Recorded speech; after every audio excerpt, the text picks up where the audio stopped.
Rochambeau, the podcast about unique competitions, extraordinary events, and other amazing adventures. I'm Kim, and I hope everyone in the U.S. had a great Thanksgiving last week. For our international listeners, I hope you had a wonderful Thursday. If you guys are wondering where Ted is, check out our last episode, and you'll get to learn all about his latest adventure and his upcoming move to Colorado. All right, so this time of year is always extra fun for me as my birthday falls right around Thanksgiving week. This year, I decided to combine a little bit of birthday fun with a little bit of Rochambeau travel. So my beau, Sean, and I went to Asheville, North Carolina. We had some mountain time fun, and we also captured a live recording of today's episode, the 2019 National Gingerbread House Competition.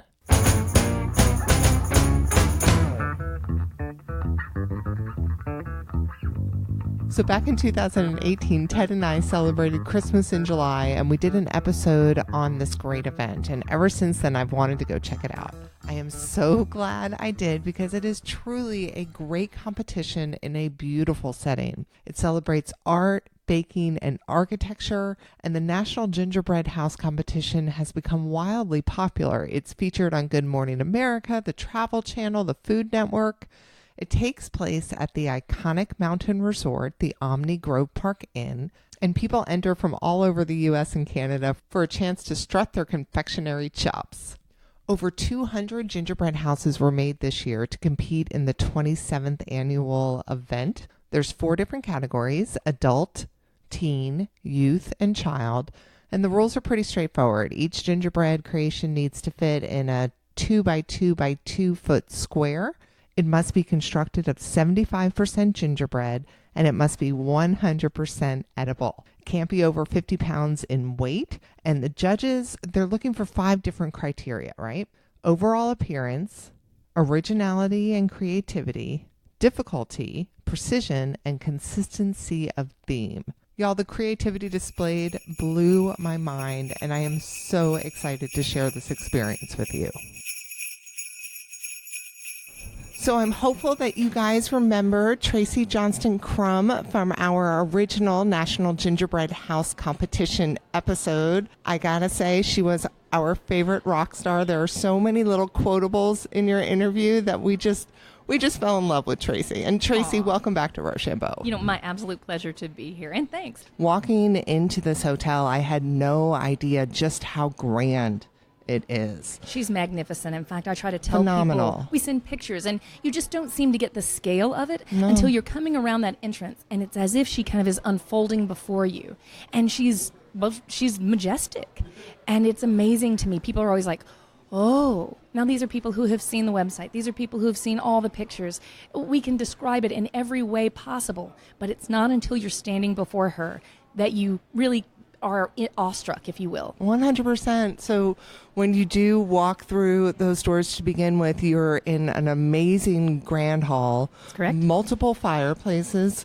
Correct. Rocking chairs, tons of places to sit. During this beautiful time of year, there's a Christmas tree that goes to the ceiling. How tall is that thing? You know, I actually don't know how tall that tree Huge. is because we do change that tree every year. So I never give a exact height because maybe next year will be a foot shorter. Fair enough. We will say that it is 2 stories high. The Great Hall is what we call the living room of Western North Carolina.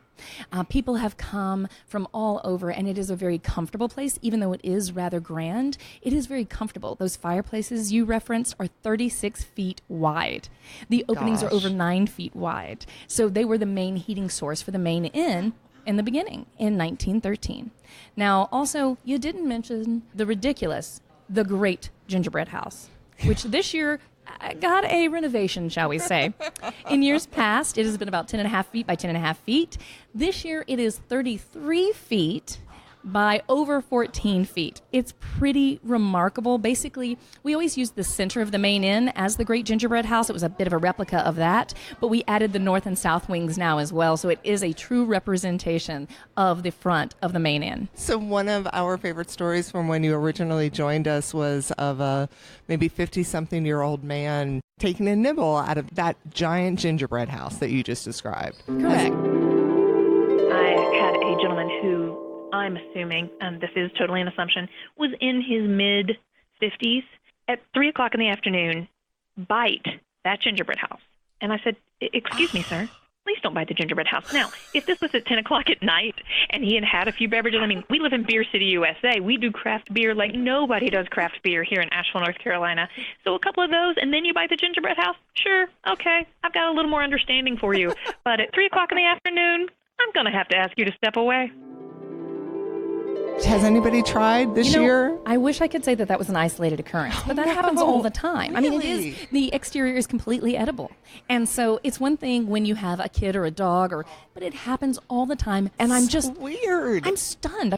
You're an adult person, right? It's mind-blowing to me. And we've even had people reach over, and people are like, oh, kids, don't touch the gingerbread houses. Don't touch them. The little ones or the smaller ones that are on display that people have spent 500 hours on. Right. And then the same parent will reach right over and touch something. And I'm like, oh my gosh. What is wrong with you? Oh my gosh. Well, we're going to go walk that display. The way that you guys have all of these, are they all winners or people that have placed within the top 10? Actually, we have all of them. But 12. Wow. 12 we send to a wonderful establishment called the Grove Arcade, also built by Edwin Wiley Grove in downtown Asheville. So if someone doesn't have the opportunity to come up here to the resort, they have an opportunity to see some of the gingerbread houses. Oh, that's just great. However, this year we had over 200 entries. It's the most we've had in over 15 years. Oh my gosh. It was incredible. So they're all on the property, and I bet you just saw the ones that are on the lobby level. Right. Lobby level is top 10 in every category. However, down on level 7 is all the rest. Oh, I'm so excited. Oh, it's amazing. So the thing that we could have done this year that really was unusual was we could have very easily had a top 25. I mean, it was incredible. And I mean, you're going to see some down on level 7 and think, why was this not in the top 10? How did this not win? Our judges had a very, very difficult time. I am glad not to be one of them. No doubt. And I know you have amazing judges every year, but that is tough competition. It is a hard job. I would not want to have their job, and they have to be objective. And that's the other part. That's the other reason I don't judge, is because I know all of our competitors. Right. I've gotten to know them. I walk every single one in.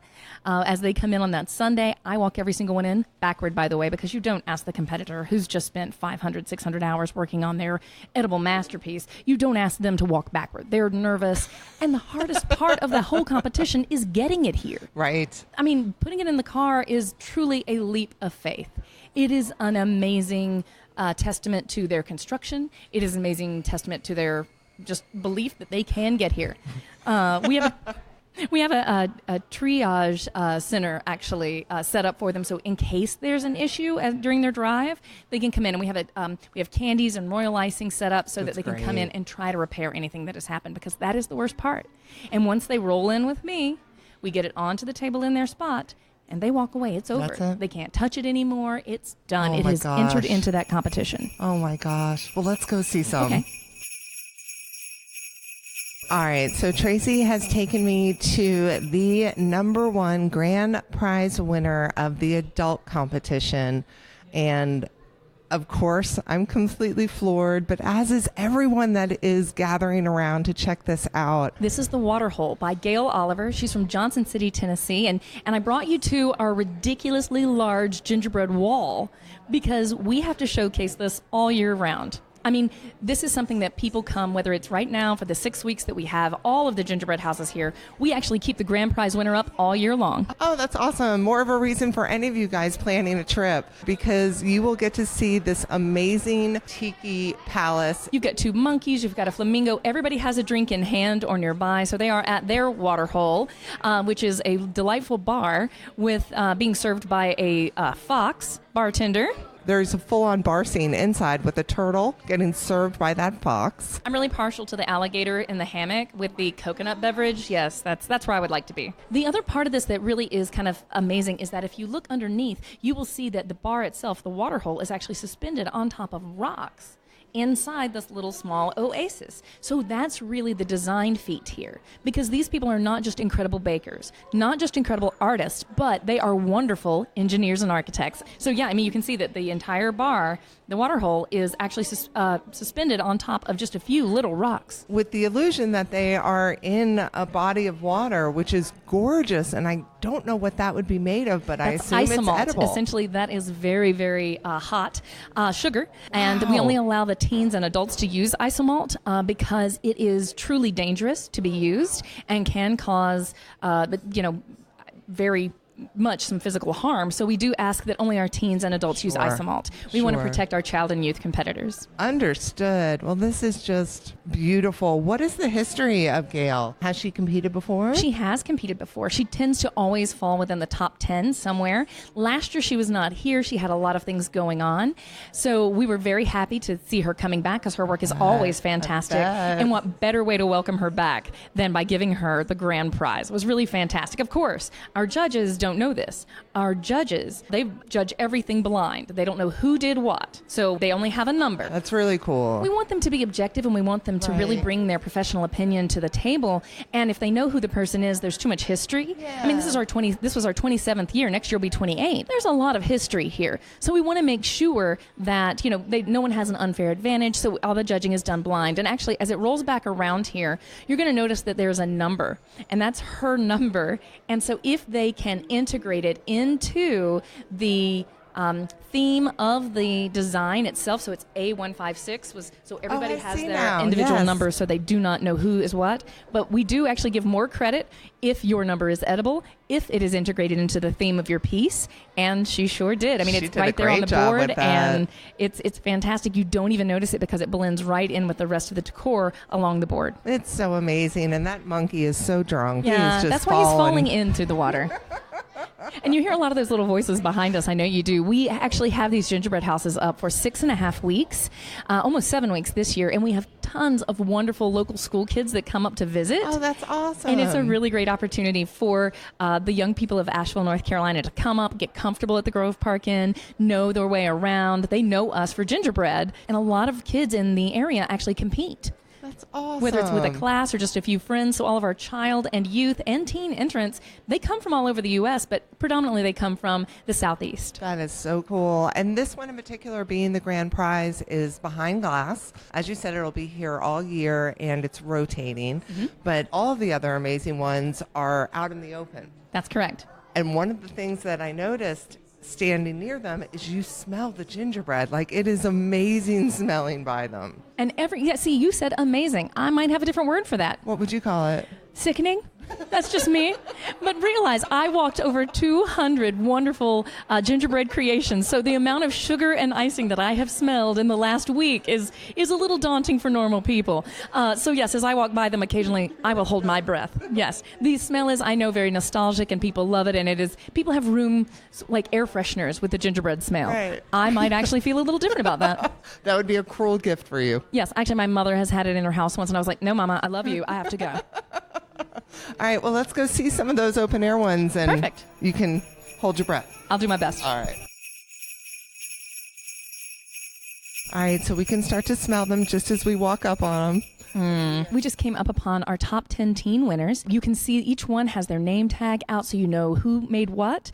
It also has the name of the entry on it as well as where the teen is from. So really it is letting people know who the artist is, where they're from, and what their concept was, because one of the things we judge on is consistency of theme.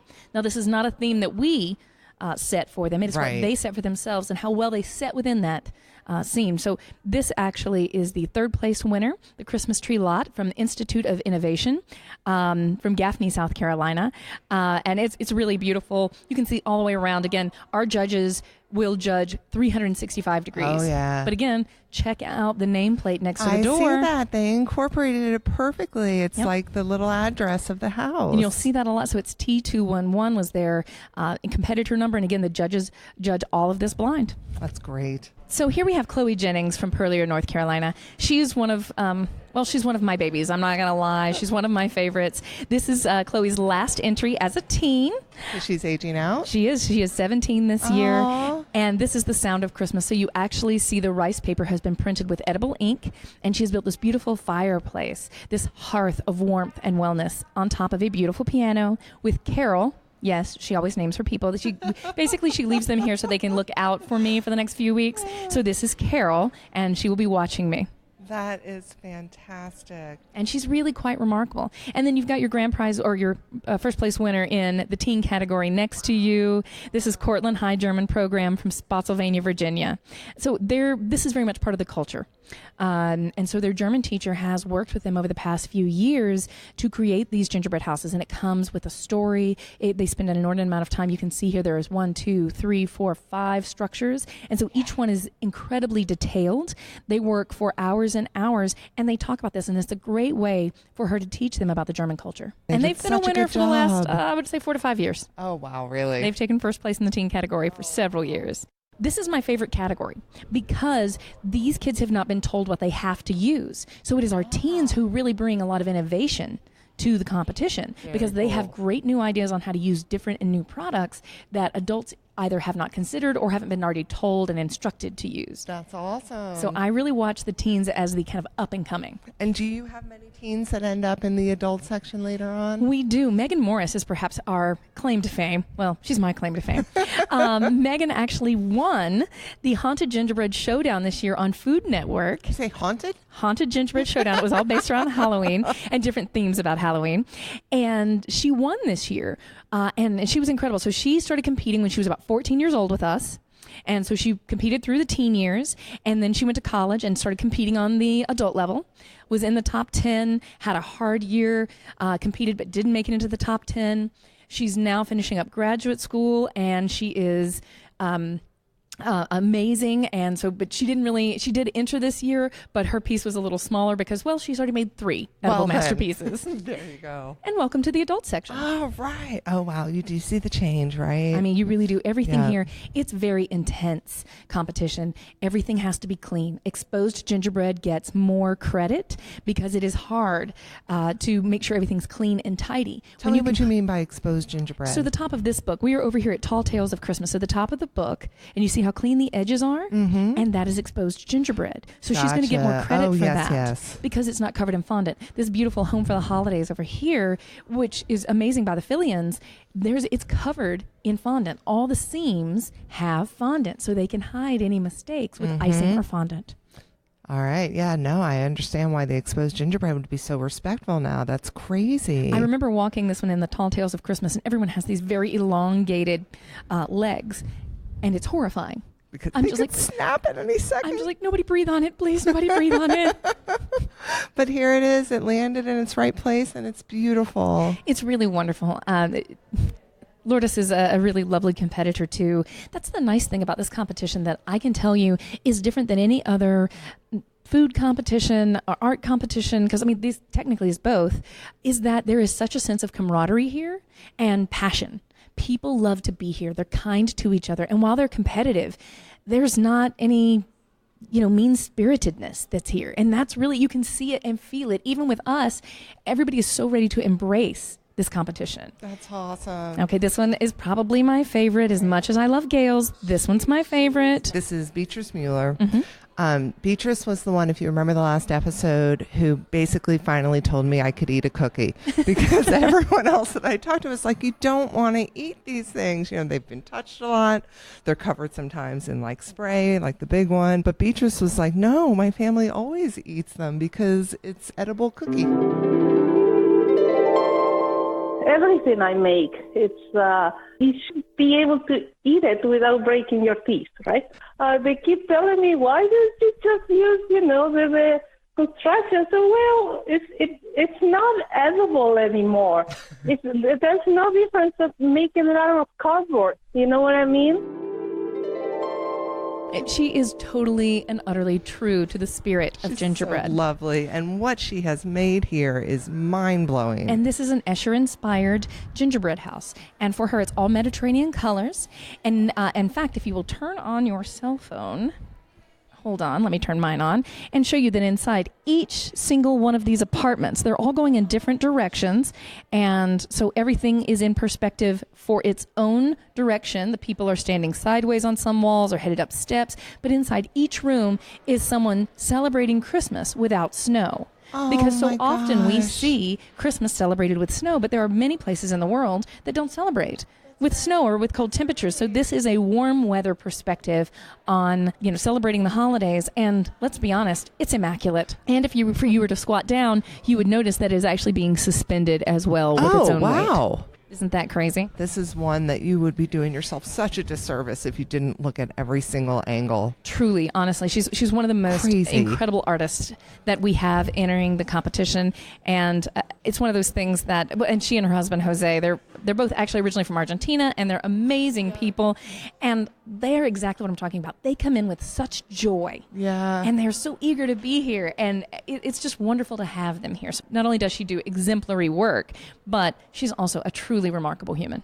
And she comes from so far away. Indeed, and yet she's still not the furthest. Oh, she's not. So No. Beatriz comes from Ontario. Who's the furthest? California. Oh, wow. Yeah, from Redding, California. So it's always harder when you stop and think about it, because when it really comes down to miles, California is actually further. Now, this next one is a really phenomenal ship. And we've had ships enter before, don't get me wrong. But love you want to this talk ship. detail Oh my and clean gosh. lines? It blew me away. Oh my and the gosh. waves, even. My favorite is the fish that's jumping in there. Wanda Myers is from Statesville, which is See just that about fish. 2.5 hours away. And, I mean, this is just beautiful. If we had seen this in a store, there's no way we would have assumed it was gingerbread. We No. would just assume it's a ship for purchase. Exactly. It It's looks perfect. like some sculpture. And that water. that's the isomalt, again, reserved only for our teen and adult competitors. Whoa. It is stunning. And then last but not least over here is a Catherine Bedall from our top 10. Oh, my She actually won goodness. second place last year, and this is a wonderful fairy village. And what I love about it is Very it's very, very magical. natural. So it's the type of fairy village that we, or at least I as a child, this is what I envisioned a fairy village looking like. Not pinks and Absolutely. purples, but No. all natural colors and pine cones and cranberries. Much more like Jim Henson Dark Crystal-y. Oh, Dark Crystal's my favorite. Oh, yeah, this is why we're friends, Kim. Just saying. All right, so what age is this child section? So our child category, those ages range from 5 to 8. wow. And this is so Adair Carey. young. She's adorable. She is the first place winner in the child category. This is Frost. This is a huge, beautiful polar bear with a little an elfin fairy on top and a beautiful winter setting. I really love the barks of the trees that she has striped and covered with white chocolate. Gorgeous. And she's made some really beautiful birch trees. It's gorgeous. And then we've got a few more. Khaleesi Dorner, she is in our top 10. Ironically, you might notice she's from Coldwater, Ontario.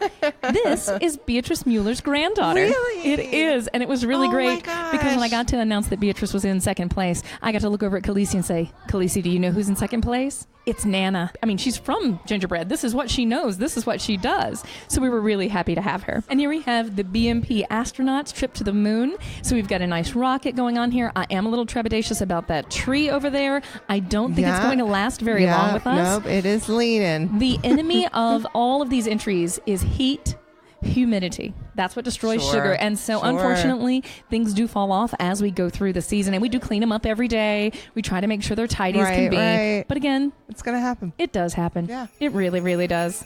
Well, why don't we head down and I'll show you the rest. Okay, sounds good. Great.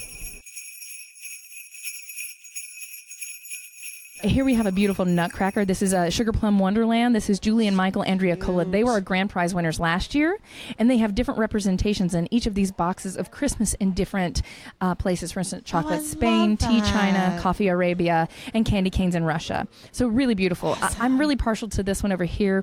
This is a youth competitor. This is Cinderella's dressing room. So smart. Now I'm going to take a brief turn. My daughter made me call her Lucifer for 3 months when she was 3. And people looked at me awfully funny, and I could not understand, why are you making me call you Lucifer? And then finally it occurred to me, Lucifer is the cat in Cinderella, and she just wanted to be the cat. So for 3 months, I had a lot of people look at me very strangely. Looking for the best child therapist possible. Exactly. Like, that woman is not nice to her child. And she was a good kid. She wasn't even a bad kid. But we do have Lucifer represented here with the dress for Cinderella and all the mice that are helping her get dressed. And it really is amazing to me. Things that you will see that, I mean, I love this church here with the beautiful stained Beautiful. sugar glass. Linda Carney is a forever remember competitor. Linda. Yep. And this church, she actually just had time in the latter part. She was not sure she was going to get to enter, and she did a beautiful job with this gorgeous church. And it is immaculate. It's just really, really beautiful. I remember Linda from being such a staple of the community, and that Absolutely. she has, I think, a Facebook group. They're called the Gingerfriends. That is right. correct. And it really is a support group so that if someone, knows nothing about gingerbread, they join my Facebook group and we teach them. And we're all friends. So that, yes, there's a friendly rivalry, and yes, there's a couple of people who I would like to place higher than, but when all is said and done, I'm still going to cheer for them even if I don't win, and we are going to still be friends at the end of it, because it's the friendship and the creation and the exploration of the art that is just as much fun as winning prizes at the actual competition. This is Jessica Frost. You asked who was our furthest house winner, and it is Redding, California. Jessica Frost. She's been entering, and this is the Magician's House. Cool. So it's really kind of odd and weird, and I love it because it's a dark gingerbread house. It's not just sunshine and light. It's really kind of spooky and weird. Yeah, there's a little black magic in there. Exactly. I love it. What does it say on the side here? Those who do not believe in magic will never find it. That is really cool looking and very unique. It's kind of astounding to me, some of these. And again, how did some of these not end up in the top 10? It's impossible to know. I do not want to be a judge for this. No, nor I. And there's very good reasons. Actually, let's head back over here. Okay. And we'll walk across because it's getting a little bit crowded over here. And again, it's hard to see them all. When you have over 200 entries, wow. It's impossible to really see and appreciate them all.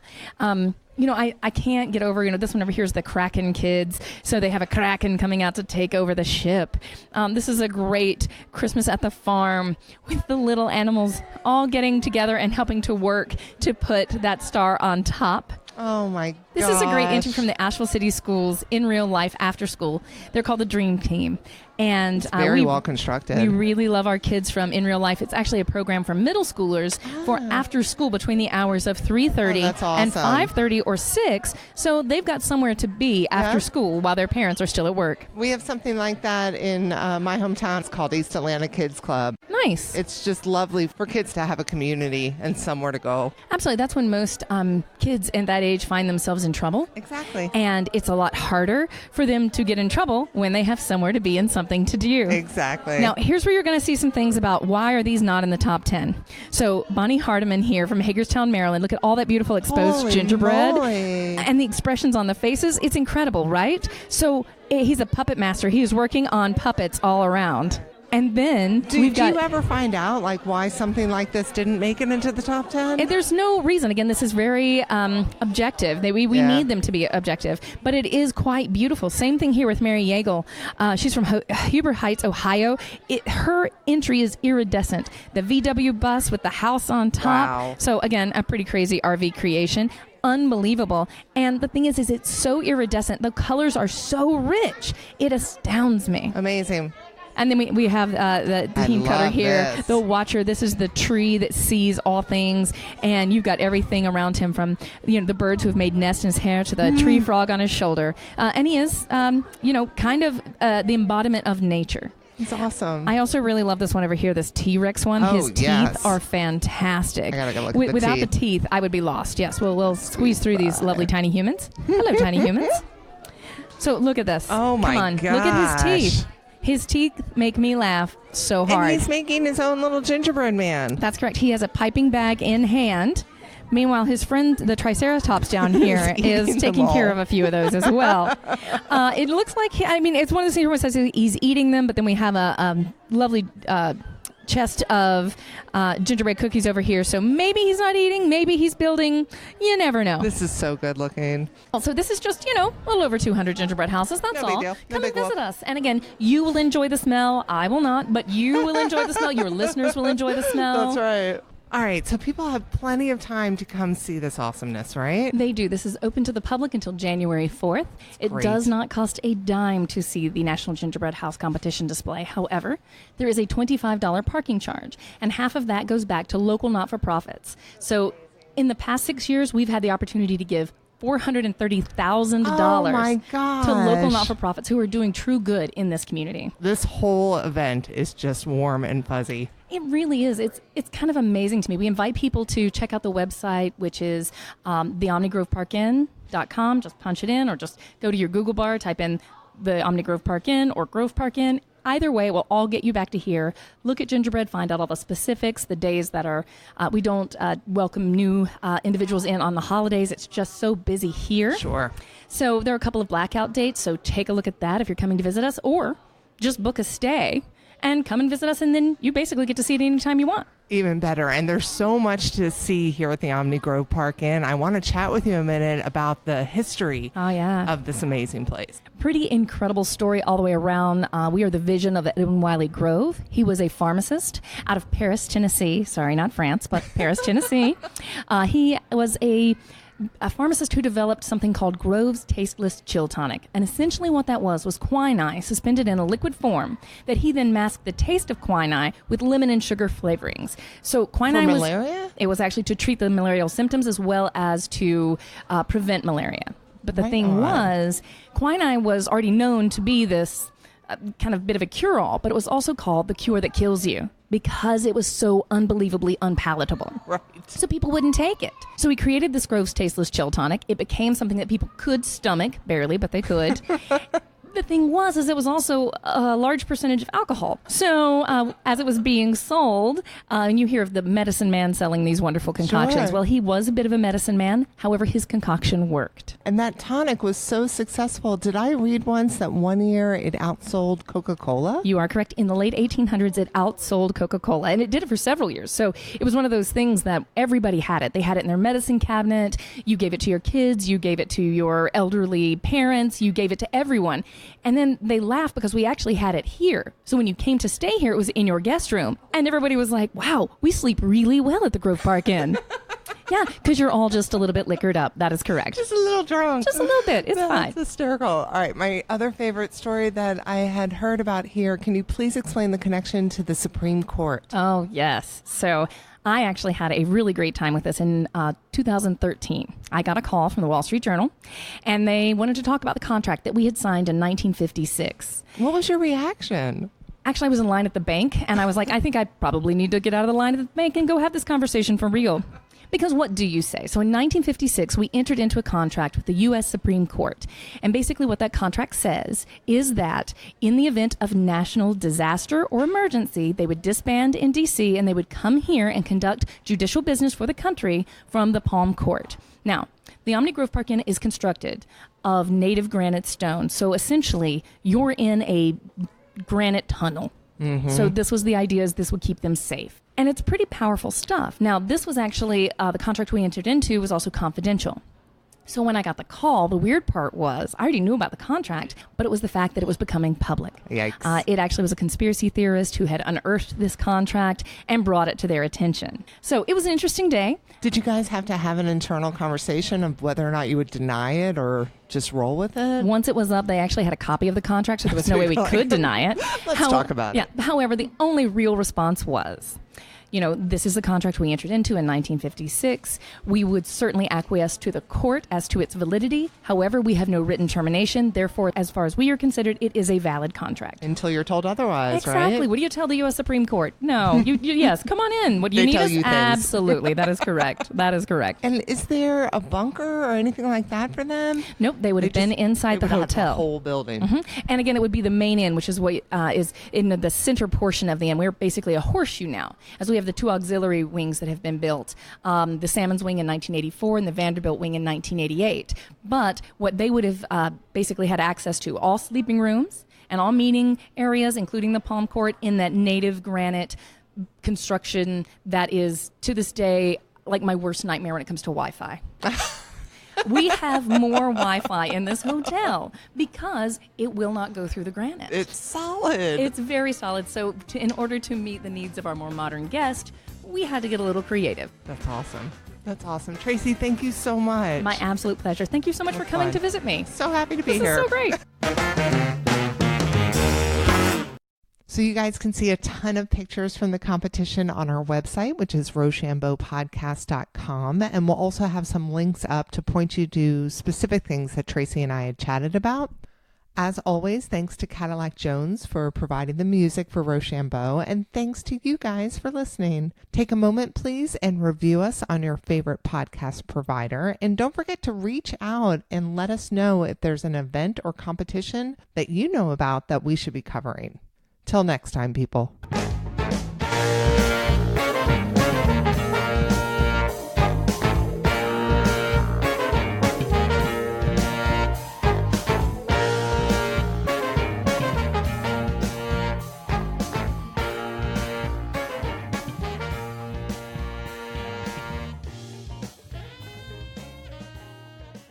Rochambeau, have you been a good podcast this year? Ho, ho, ho! Santa knows!